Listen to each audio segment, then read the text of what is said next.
me, forever on fire. ಕತ್ತೆ ಕಿರುಬ ಪ್ರತ್ಯಕ್ಷ ಹಿನ್ನೆಲೆ ಸ್ಥಳೀಯರಲ್ಲಿ ಹೆಚ್ಚಾಗಿದೆ ಆತಂಕ. ಬಾಗಲಕೋಟೆ ಜಿಲ್ಲೆಯ ಇಳಕಲ್ ನಗರದಲ್ಲಿ ಕಾರ್ಯಾಚರಣೆ ಶುರುವಾಗಿದೆ. ಹೈನಾ ಕಾಣಿಸ್ಕೊಂಡ್ಬಿಟ್ಟಿದೆ ಇಲ್ಲಿ ಕತ್ತೆ ಕಿರುಬ, ನೀವೆಲ್ಲ ಸಹಜವಾಗಿ ನೋಡುತ್ತೀರಿ. ಬಟ್ ನಮ್ಮಲ್ಲಿ ಬಹಳ ಕಡಿಮೆ, ವಿರಳಾತಿ ವಿರಳ ಕರ್ನಾಟಕದಲ್ಲಿ ಈ ಸಂತತಿ ಇರೋದು. ಚಾಮರಾಜನಗರ ಕಡೆ ಸ್ವಲ್ಪ, ಬೆಳಗಾವಿಲಿ ಸ್ವಲ್ಪ ಜಾಸ್ತಿ ಇದಾವಂತಲ್ಲಿ ಅರಣ್ಯ ಸುತ್ತಮುತ್ತ. ಈಗ ಬಾಗಲಕೋಟೆ ಇಳಕಲ್ ನಗರದಲ್ಲಿ ಕಾಣಿಸಿಕೊಂಡ್ಬಿಟ್ಟಿದೆ ಕತ್ತೆ ಕಿರುಬ. ಅರಣ್ಯ ಇಲಾಖೆ ಕಾರ್ಯಾಚರಣೆ ಕೈಗೊಂಡಿದೆ. 3 ದಿನಗಳ ಹಿಂದೆ ಬೀರಮಣಿ ಕ್ರೀಡಾಂಗಣದಲ್ಲಿ ಈ ಕತ್ತೆ ಕಿರುಬ ಪ್ರತ್ಯಕ್ಷ ಆಗಿದೆ. ಪಕ್ಕದಲ್ಲಿ ಸ್ಮಶಾನ ಇರುವ ಕಾರಣ ಕತ್ತೆ ಕಿರುಬಗಳು ಬಂದಿರುವಂಥ ಶಂಕೆ ಇದೆ.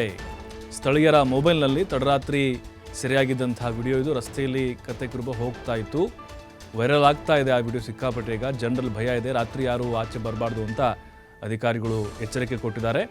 ರಾತ್ರಿ 2 ಅರಣ್ಯ ಇಲಾಖೆ ಸಿಬ್ಬಂದಿ ಗಸ್ತು ಮಾಡ್ತಾ ಇದ್ದಾರೆ, ಸ್ಥಳೀಯರು ಸಾಥ್ ಕೊಡ್ತಾ ಇದ್ದಾರೆ. ಕತ್ತೆ ಕಿರುಬ ಈಗ ಇಳಕಲ್ ನಗರದಲ್ಲಿ ಕಾಣಿಸಿಕೊಂಡು ಆತಂಕಕ್ಕೆ ಕಾರಣ ಆಗ್ತಾ ಇದೆ. ನೋಡ್ತಾ ಇದ್ದೀವಿ, ಭಾಳ ಕ್ಲಿಯರಾಗಿ ಗೊತ್ತಾಗ್ತಾ ಇದೆ ಇದು ಹೈನಾ ಕತ್ತೆ ಕಿರುಬ ಅಂಥೇಳಿ. ಅದರಲ್ಲಿ ಒಂದು 4 ತಳಿ ಬರ್ತವೆ ಕತ್ತೆ ಕಿರುಬದಲ್ಲಿ. ಹೆವಿ ಡೇಂಜರ್ ಇದು, ನಮ್ಮ ದೇಶದಲ್ಲಿ ಕಂಡು ಬರಲ್ಲ. ಹೆವಿ ಡೇಂಜರು ಕತ್ತೆ ಕಿರುಬ ಅವೆಲ್ಲ ಬೇರೆ ಕೀನ್ಯಾ, ಸೌತ್ ಆ ಭಾಗದಲ್ಲಿ ಜಾಸ್ತಿ ಕಾಣಿಸಿಕೊಳ್ತವೆ. ಬಟ್ ಇದು ಮಾನವನ ಮೇಲೆ ದಾಳಿ ಮಾಡುವಂಥ ಸಾಧ್ಯತೆಗಳು ಆ ಒಂದು ತಳಿಗಿಂತ ಭಾಳ ಕಡಿಮೆ ಅಂತ ಹೇಳ್ತಿದ್ದಾರೆ. ಬಟ್ ಈಗ ಹೈನಾ ಕಂಡು ಸ್ಥಳೀಯರು ತಮ್ಮ ಮೊಬೈಲಲ್ಲಿ ಅದೇನೋ ವಿಡಿಯೋ ಸೆರೆ ಹಿಡಿದಿದ್ದಾರೆ. ಅಲ್ಲಿ ಸ್ಮಶಾನ ಇದೆ ಅಂತೆ, ಹಾಗಾಗಿ ಅಲ್ಲಿ ಬಂದಿರಬಹುದು ಅನ್ನುವಂಥ ಒಂದು ಅನುಮಾನಗಳಿದ್ದಾವೆ. ಇದು ಜಾಸ್ತಿ ಹಾವು ಆಗಿರ್ಬೋದು, ಪಕ್ಷಿಗಳನ್ನು ತಿನ್ನುತ್ತಂತೆ. ನೋಡಿ, ಅಲ್ಲಿ ಸ್ಮಶಾನ ಇರೋದ್ರಿಂದಾಗಿ ಪಕ್ಕದಲ್ಲಿ ಸ್ಮಶಾನ ಇದೆ, ಆ ಅನುಮಾನವನ್ನು ವ್ಯಕ್ತಪಡಿಸಿದ್ದಾರೆ. ಬಟ್ ಇದು ಎಲ್ಲಿಂದ ಬಂತು, ಸದ್ಯಕ್ಕೆ ಎಲ್ಲಿದೆ ಅನ್ನೋದು ಕೂಡ ಗೊತ್ತಾಗ್ತಾ ಇಲ್ಲ. ರಾತ್ರಿ ಗಸ್ತು ತಿರುಗ್ತಾ ಇದ್ದಾರೆ ಅರಣ್ಯ ಇಲಾಖೆ ಅಧಿಕಾರಿಗಳು. ಒಂದು ಹಲವು ದಿನಗಳ ಹಿಂದಷ್ಟೇ ಅಥಣಿಯಲ್ಲಿ ಕಂಡು ಬಂದಿತ್ತು ಒಂದು ಕತ್ತೆ ಕಿರುಬ, ಅದನ್ನು ಹಿಡಿದಿದ್ದರು. ಆದಷ್ಟು ಬೇಗ ಇದನ್ನು ಹಿಡಿಯುವಂಥ ವಿಶ್ವಾಸದಲ್ಲಿ ಅರಣ್ಯ ಅಧಿಕಾರಿಗಳು ಇದ್ದಾರೆ. ಬಟ್ ನಮ್ಮಲ್ಲಿ ಬಹಳ ಅಪರೂಪಕ್ಕೆ ಕಾಣಿಸಿಕೊಳ್ಳುವಂಥ ಒಂದು ಪ್ರಭೇದ ಇದು.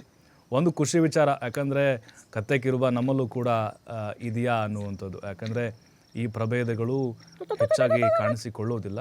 ಆತಂಕ ಇದ್ದೇ ಇದೆ, ಬಟ್ ಅದನ್ನು ಸೆರೆ ಹಿಡಿಬೇಕು ಅರಣ್ಯ ಅಧಿಕಾರಿಗಳು. ಯಾಕಂದರೆ ಮತ್ತೆ ದಾಳಿ ಮಾಡುವಂತಹ ಒಂದು ಕೆಲಸ, ದಾಳಿ ಮಾಡುವಂತಹ ಸಾಧ್ಯತೆಗಳು ಕೂಡ ಇರುತ್ತೆ ಈ ಒಂದು ತಳಿಯ ಒಂದು ಮೇಲೆ. ಯಾಕಂದರೆ ಸಾಕಷ್ಟು ರೀತಿಯಾದಂತಹ ಈ ಹಿಂದೆ ಸಾಧ್ಯತೆಗಳು ಆಗಿದ್ದಾವೆ. ಯಾಕಂದರೆ ಬೆಳಗಾವಿಲಿ ಕೂಡ ಪ್ರತ್ಯಕ್ಷ ಆದಾಗ ಜನರು ಭಯಭೀತರಾಗಿದ್ದರು, ದಾಳಿಗಳು ಆಗದೇ ಇದ್ದರೂ ಕೂಡ. ಯಾಕಂದರೆ ಇದು ಪ್ರಾಣಿಗಳು, ಸಣ್ಣ ಪುಟ್ಟ ಪ್ರಾಣಿಗಳ ಮೇಲೆ ಅಟ್ಯಾಕ್ ಮಾಡುವಂತಹ ಚಾನ್ಸಸ್ ಇರುತ್ತೆ.